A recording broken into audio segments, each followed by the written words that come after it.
Part 1. My wife, who had been unfaithful, lost her temper when I refused to sign the birth certificate for the child. I've been married to my 33-year-old wife for 7 years, and we had not been able to have children for 2 years. She started a new job and performed extremely well. At first, she mentioned a co-worker she disliked and called him an a-hole. However, over time, her attitude toward him softened, and she stopped talking about him much. Despite our less than perfect marriage, I didn't see any reason to worry. I always trusted her, and generally, we got along well. About a month ago, I began to notice changes. She started texting more frequently, keeping her phone close at all times. Suddenly, her evenings and weekends became busier, and she grew distant, avoiding any displays of affection. She also started lying about strange things. The last lie occurred when she was packing for a business trip. She brought a much more revealing bathing suit than she'd ever worn before. When I asked, she claimed she had ordered it online, which was untrue. She then decided it wasn't appropriate for a business trip to Florida, yet she still took it on the trip. Throughout our entire relationship, I'd never snooped through my wife's belongings. But I was fed up with the constant deception. So, I looked through her work bag. I discovered a caricature-like drawing of her on hotel paper. Next to it was a post-it note with directions to her house, written in her own handwriting. A review of our bank statements revealed numerous instances where she claimed to be at work but was actually dining at various restaurants. This prompted me to dig deeper. As a professional private investigator, I have no qualms about invading privacy when faced with reasonable suspicion. So, I legally placed a GPS tracker in her car, which was titled in my name. When she returned from the trip, she mentioned going to a coffee shop and running errands on a Sunday.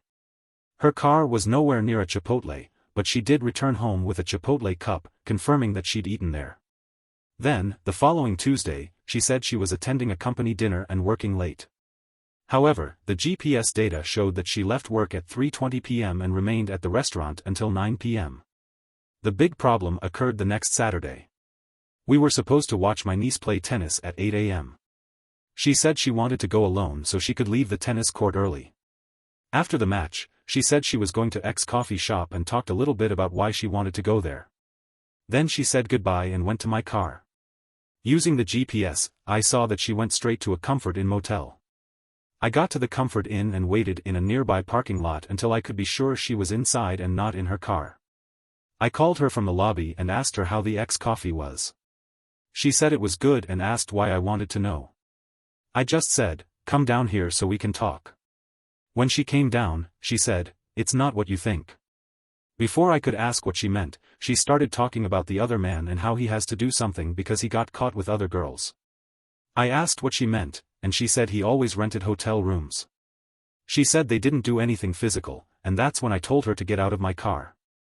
I left, and she called me 50 times. I finally answered and said if she told one lie, I'd hang up. When she hung up, she admitted that they had kissed once, about 5 months ago, but said it was a mistake and meant nothing. She kept saying they were just working. I asked how many times she met him in hotels, and she said about 10 in the last 9 months.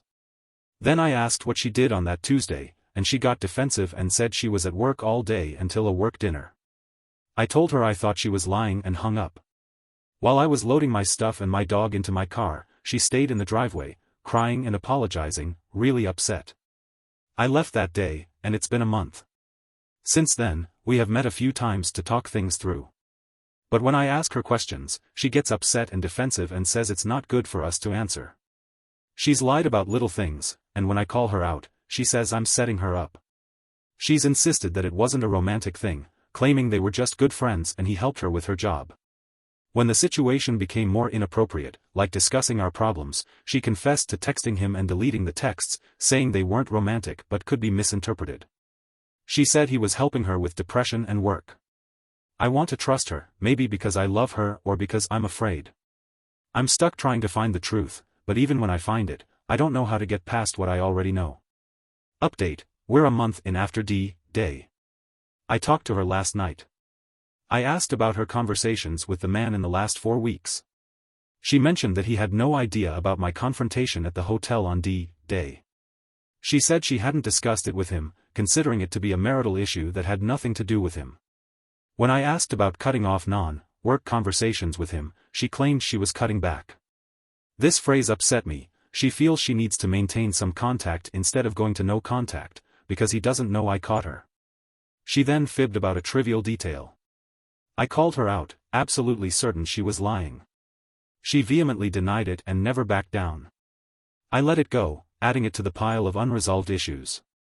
After she claimed to be cutting back on socializing with the other man, I hid a voice recorder in my house and left last night. I checked the tape last night and found that my wife and this man had talked for well over an hour in at least 2 conversations. The recording stopped in the afternoon, so I assumed they talked more in the evening. I didn't catch many details, but I did hear some incriminating remarks. They discussed the status of our marriage, something she claimed he knew nothing about. They talked about using a secret phone app to avoid detection, and she insulted me for being late for something.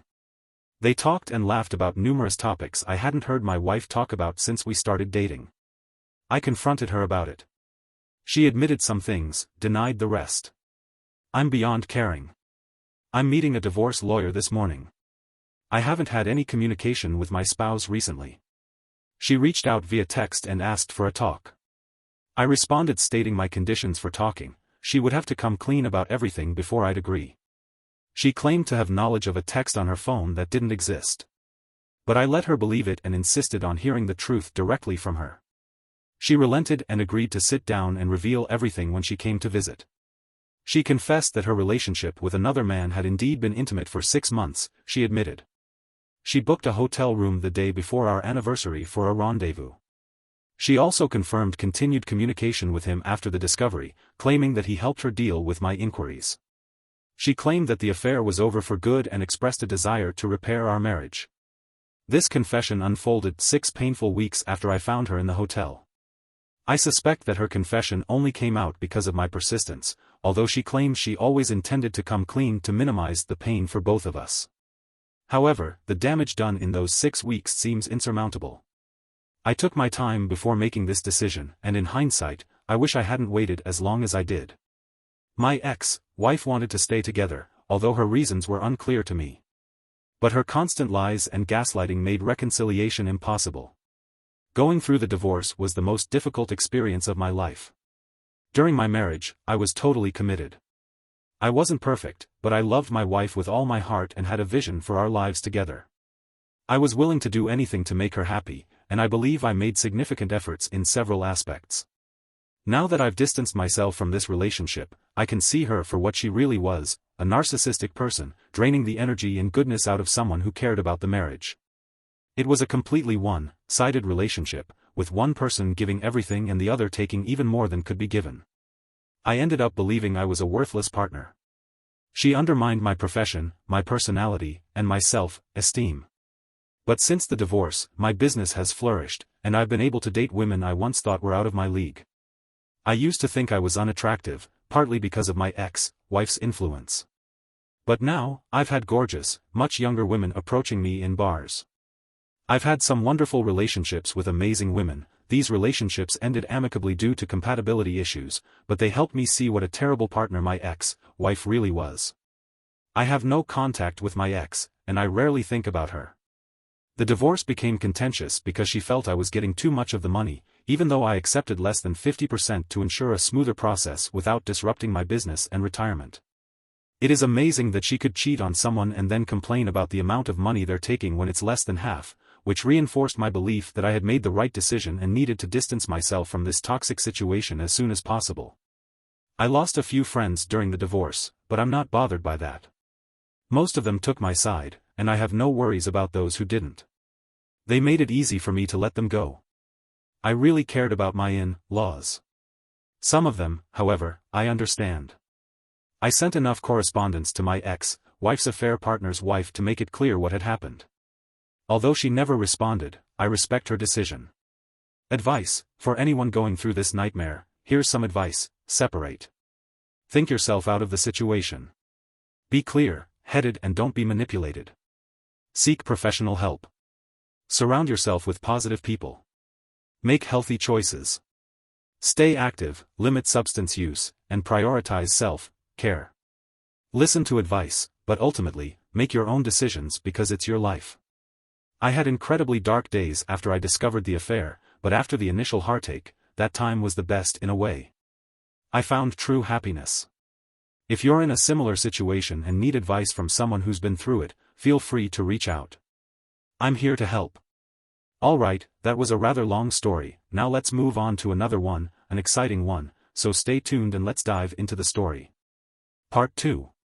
About a month ago, I discovered that both of my children were the result of affairs my soon-to-be ex-wife had. I had suspected for some time that neither of them was biologically mine. 6 years ago, when my son was born, I experienced immense happiness. I had married my best friend, we had a child together, and everything seemed perfect. But as he grew older, I began to have doubts about his parentage. He didn't look like me, and the more he grew up, the more obvious it became that he was very different from what I would have expected my child to look like. I didn't want to let mere appearances fuel my suspicions, because I'm not a petty or paranoid person. However, it was my wife's behavior that set off alarm bells. Whenever she went out, her whereabouts didn't match her claims, and there were unexplained gaps in her schedule. She didn't want me to interact with anyone from her work, and a close friend once accused her of flirting with her significant other at the time. The web of lies she was spinning started to catch up with her, especially after our son was born. Despite her deceitful nature, as foolish as it may sound, I still loved her. Whenever one of her lies was exposed, she would reassure me of her love for me, and somehow, she had managed to convince me. Despite her dishonesty and manipulation, last year, she wasn't an unfaithful woman. She got pregnant again, and I clung to a glimmer of hope that the child might be mine. But when our daughter was born, it was obvious that she was multi-racial. I refused to sign the birth certificate, and the paternity test I subsequently took confirmed my suspicions. All along, neither of the children shared my biological connection. The day I received those test results was the day I filed for divorce from my unfaithful spouse and walked away from the family I had built. I knew that leaving would shatter my son's life as he watched me go, despite the fact that I had been the best father I could be to him. I had poured all my love and effort into being the father he deserved, but now, when I see him, I am repulsed. Repulsed by my unfaithful wife, repulsed by my own instincts, and disgusted that the last 6 years of my life had come to nothing. Several people have called me a monster for abandoning my son the way I did. After I moved out, my ex-wife has repeatedly tried to manipulate me into reconciling by using him as a bargaining chip. She makes him call me at odd hours, crying and begging for his daddy to return. On the day I was packing to move out, she paraded him into the room to show the damage I had caused, both online and offline. Every time he is mentioned, I am criticized and judged, despite the fact that I am not biologically related to the boy. Unfortunately, in the eyes of most people, I am still his father. I have come to realize that for most people, my own feelings have no weight. My parents have been my only supporters throughout this ordeal, while my own siblings brand me as a reprehensible person for abandoning a child in such a way. My sense of betrayal and grief is disregarded because a child is involved. I understand that it's not his fault. I know that the man he called his father for his entire life just walked away, but why am I expected to be a man and pretend that everything is fine? Why should I suppress my disdain for this whole situation and put my own life and feelings aside? I was never really the boy's father, even though I loved him as one and still do. But I would resent and despise him if I were forced to continue playing that role. I would loathe myself for not standing up and reclaiming my own life. He is not my child, and even though it's not his fault, he is no longer my responsibility. I suppose that sharing my personal problems has accomplished something. I've noticed some common questions, so I'll address them here. First, regarding whether my son is aware of the truth behind my departure, I had a conversation with him and explained that I was not his biological father and that his mother had deceived me and been unfaithful. I made it clear that I harbor no ill feelings toward him, that he bears no responsibility for this situation, and that I continue to think very highly of him. Second, some have suggested that I never really cared for him or that I was always looking for a way out. It's challenging to express emotions in a text post like this, especially when overshadowed by strong animosity toward my philandering spouse. You're free to make up your own mind. Third, I have legal representation and I'm not obligated to pay child support or alimony. Finally, for those who suggest that I should stay in their lives and continue as his father, that's not realistically feasible. I don't have any animosity towards him, but I've been deceived, lied to, and exploited by a selfish and deceitful individual who has now ensnared her children in her web of lies. He is an innocent victim of her actions and bears no blame, but that does not change the harsh reality we face. I don't hate him, I feel deep sadness when I think about his situation. But when I look at him, I see only 6 years of deception, 6 years of being used, and 6 long years of accumulated doubt and frustration with a woman who took advantage of me. I can't just put aside my resentment and try to be a part of his life because the life I lived with him was nothing more than a facade created by his mother. This is the harsh reality I have to deal with, and I cannot, in good conscience, subject myself or him to any more of it.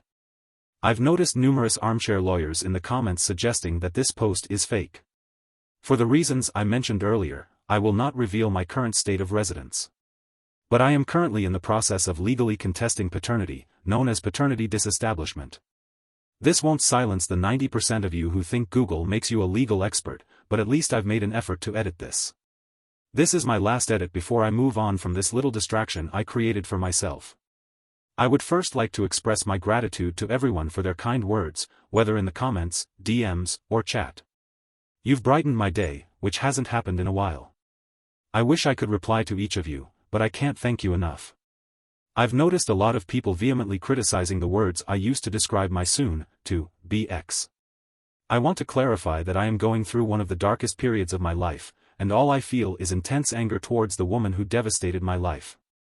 Using inappropriate language was the way I chose to describe her. Yes, it was demeaning and offensive, and I admit that, but I won't apologize for what I wrote. What I've shared here today reflects the harsh reality I'm facing right now. It's an unfiltered outpouring of emotion from a flawed man. I'm not trying to make people hate women or send a misogynistic message that all women are terrible. That's not my goal here, and that's not the message of this post. I understand why people take issue with the word I used, and I accept that as valid criticism of my actions today. I came here today to find an outlet for the situation I'm in, to vent, to grieve, and to deal with the complex and intense emotions that have consumed me for the past month, a place where I can express my thoughts freely. And you know what? Thanks to all of you, it was surprisingly therapeutic. Here is a third story. We used to date when we were both 22, right out of college. I was more of a friend to her until I asked her out when we both ended up in the same city. We dated for 9 months, and during that time, I thought she was the one for me. But then, she suddenly became distant for no apparent reason. She never wanted anything serious at that time, as she had thoughts of getting her master's degree in the USA, while I wanted a serious relationship. She saw my desire for commitment as neediness and felt that I should be grateful just to be with her. She was quite popular in college and very attractive, which made me feel insecure, even though I was working on building my own confidence and believed that I was a desirable partner. We stayed in touch through mutual friends, and I observed her dating life between the ages of 23 and 27. She dated several men between the ages of 27 and 28. I heard that her parents tried to arrange a marriage for her, but none of these prospects worked out. Eventually, she contacted me, and one thing led to another, and we started dating again. In the beginning, she asked me if I was looking for a serious relationship, and I told her that I had never dated without serious intentions. But I also mentioned that I wasn't in any hurry to get married and suggested that if she felt pressured by her parents or for any other reason to get married quickly, she should be honest with me. We dated for 6 months, which were honestly some of the best months of my life. Our relationship was amazing, and she was incredibly kind, accommodating, and sweet. We started discussing the topic of marriage, but I expressed that I wasn't ready. A lot of our friends had gone through divorces, which made me cautious. I wanted to be sure before taking that step. She accused me of lying about my intentions, but I showed her messages where I agreed to a serious relationship, just not one that was rushed into marriage. She argued that we had been dating for over a year, counting the previous and current relationships together, and that she was eager to settle down. After this conversation, things became distant between us. Even though I sent her sweet good night texts, she sometimes didn't even respond, and she showed little interest in seeing me. A month passed, and then she told me that I should either marry her or move on, claiming that she could easily find another guy and that I was lucky to have her. This was painful for me and reminiscent of the past. I consider myself a humble person, but I also believe that I'm an attractive catch despite my fondness for her. I made it clear that I would not be pressured into marriage, so we decided to end our relationship after another month. She started texting me again, and we rekindled our relationship. It's been 3 months now, and she is back to her sweet self. She admitted that she was wrong to say that she could easily find someone else and said that I'm the right one for her. She expressed a desire for marriage as soon as I'm ready and stressed that her parents are pushing her to get married, but she's willing to give me time. However, I feel overwhelmed by the idea of marriage at the moment and worried about her ability to switch so abruptly between being sweet and distant. Is she being sweet just to pressure me to marry her? While I like her, I have a nagging feeling that this may not work out in the long run, and it seems like marriage is more of a demand than a natural progression. The day after I posted my original message, the thoughtful comments from people made me realize that I needed to end the relationship, a realization I probably should have reached without posting last Saturday. Ending things was pretty messy, and I'm really grateful for the advice I received. I decided to break up with her, and now I feel like it was the obvious choice. I called her in the morning and explained that I couldn't handle the abrupt shifts between her being cold and distant. I told her that she should find someone who was compatible with her timeline and that I didn't want to be rushed into marriage. I expressed that it hurt me when she acted as if she was better than me and out of my league, and that I wanted someone who would treat me as an equal. I mentioned that I wanted to end things on good terms and wished her well. Her response was anger. She accused me of never loving her and targeted some of my insecurities that I prefer not to share, even anonymously. The conversation became heated, and although I tried to calm her down and end things amicably, she insisted that I had wasted her time and wasn't a real man, leading to a bitter ending. Then she texted me, expressing her desire to end things on better terms. She suggested that she'll come over so we can have a productive conversation about our relationship. When I saw her in person, she looked more attractive than ever. We decided to have an open exchange of criticism. I acknowledged her criticism about me prioritizing work too much. I shared with her how her comment about being able to find someone better had hurt me. I emphasized that such thoughts should not be present in a relationship. She admitted her mistake and started showering me with compliments, saying that I'm the best guy she's ever dated. She asks if there's anything she can do to fix things, and I reply that this relationship is beyond repair. But I'm glad we didn't leave things on a sour note. I make it clear that nothing will change my decision to end it. Surprisingly, she then tries to initiate an intimate encounter, something she has rejected before. Despite my better judgment, I engage, and afterwards, I find it even more pleasurable than our previous lovemaking. She suggests that I take the next day to decide if it's really over, assuring me that she'll do whatever it takes to make amends. I firmly state that it's over and that I can't continue in a relationship where I have to threaten to end it in order to get respect, love, and compromise. She begins to cry and tells me that I've always been the one for her, the one she would end up with. She reveals that some of her friends had shown interest in me over the years, but she kept it a secret. Despite her persistent pleas for over an hour because she wanted me in the end, I stood my ground. She finally accepted reality and left. I received a screenshot from a friend of an Instagram story she posted for her close followers. I was on that list earlier this week, but apparently not anymore. It's a special list in green where you can only share content with a select group of followers. The story essentially criticized me for wasting her time, among other things. I decided to send her one last message before blocking her. I expressed my hope that everything was going well in her life and that we could go our separate ways. I felt liberated and looked forward to finding a woman who would treat me with kindness and love me for who I am. Alright, here is a fourth story. It all started on a typical Wednesday. I finished my work and, after dinner, went to my girlfriend's house to hang out. We had been in a relationship for about a year and a half. When I arrived at her house, she explained that she was going to meet her best friend, and they were going to another girl's house, someone they'd only met a couple of times, to have a few drinks. I wasn't too excited about going to this other girl's house and suggested that we just hang out at her best friend's house and then go home, since I had work in the morning. Besides, I find it more fun to hang out with her best friend's boyfriend while they do their thing. So, we went to her best friend's house, where I was supposed to pick her up to go to the other girl's house. But when we got there, she suggested that we stay at her best friend's house, like I had originally suggested. I thought that was perfect. We hung out there for about an hour, and I had a beer with her best friend's boyfriend because he offered it to me, and I accepted to be polite. I generally try not to drink or do anything during the week, and if it were up to me, I would be in bed by 11 o'clock. Weekends are a different story, especially when I'm not working. The girl started doing vodka shots and got pretty drunk. Her best friend's boyfriend mentioned that he wanted to leave and go somewhere else. I suggested that it was late and I wanted to go home soon, and she didn't argue. However, the idea stuck in my girlfriend's mind, and now she was determined to go somewhere else. So, she called the girl whose house we were originally going to visit and told her that we were coming over for a while. At first, I said no, we shouldn't go there, as it was almost 11 o'clock and I had to go to bed. But then my girlfriend insisted, and I foolishly decided to compromise. I said, fine, we'll go, but only until 12, and then we'll leave. So, we went to this place. It was just as I expected, a shabby, messy apartment with nowhere to sit and a bunch of random people I'd rather not be associated with. It was approaching 11:30, and I thought, okay, it's not too long, I'll make it. The girls were doing their own thing, socializing with these other girls and keeping on drinking. They ended up finishing a bottle of vodka. By the time 12 rolled around, I went to get my girlfriend and told her it was time to go. But she pretty much ignored me and just kept doing what she was doing, like a kid who doesn't want to leave the playground. I kept reminding her every few minutes, saying, it's time to go. Let's go, but to no avail. So, there I was, trying to get these two drunk girls to leave this place so I could go home. That's when things started to take a turn.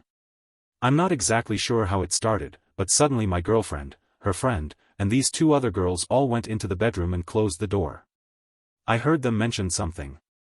I was standing outside the room in the living room with some other guys, and we were all wondering what was going on in there. I didn't want to just barge into the room because this wasn't my house, and I had no idea what these girls were up to. I texted my girlfriend while I was in the living room but got no response. A few minutes passed, and I could hear them talking to each other inside, so I wasn't too worried at that point. Then, one of the girls came out of the room. I opened the door and went in to get my girlfriend and her friend. I expressed my discomfort with what was happening, and that scared the other two girls and put an end to whatever it was. Supposedly, for some reason, my girlfriend agreed and asked me to leave the room so that she and her friend could get dressed and then we could leave. I waited a few minutes, but they still weren't out. So, I went to the door and opened it. There she was, under the blankets on this unclean bed with her best friend's DJ. I went in and said, that's disgusting. What are you doing? Of course, they stopped immediately. At this point, I was shaking with shock. I told her I was leaving, put on my shoes, and was just not sure what to do. Finally, I decided that, whatever I did, I was going to take these drunk idiots home. So, I went back and told them to get their things so that we could leave this bizarre place. Her friend apologized to me, and I was at a loss for words. I basically remained silent and dropped her friend off before taking my girlfriend home. When we got home, I tried to talk to my girlfriend for a bit, but it was almost pointless as she was heavily intoxicated at this point. However, she realized that she had done something wrong. At first, she tried to apologize, but then she started arguing, saying that I don't give her enough attention and that I'm not doing a particular activity that she enjoys.